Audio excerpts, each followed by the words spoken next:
Hello everybody, welcome to Distance Learning Tips for Parents. In this episode we're going to talk about a set place and a set time.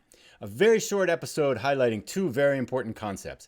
Research has shown that kids that do well at school, when they are studying at home, they do their work at a set time and a set place. This all falls in line with the idea that a lot of learning is habitual, and the more you can make learning a habit, the easier it's going to be.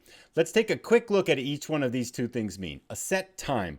A set time means basically that the studying happens consistently day to day and the same time intervals.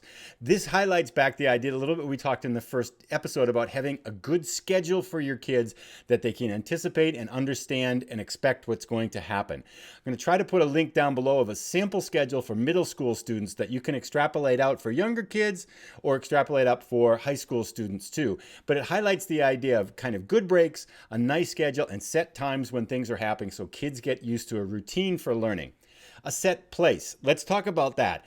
A set place really has two elements to it, but that means that the studying is happening consistently in the same place, and it's a good place. And by a good place, we mean a place that's quiet and removed both from visual and auditory distraction. So not a lot of visual things to look at, not a lot of noise around if you can do it. Now, sometimes, depending upon your situation, this can be tricky to do, but to the best of your ability, the degree that you can reduce distraction, the more likely and the better your kid is going to do. Also, a last consideration, phones and media devices can be extraordinarily distracting. That's a whole nother issue, is how you handle usage of phones and other media devices.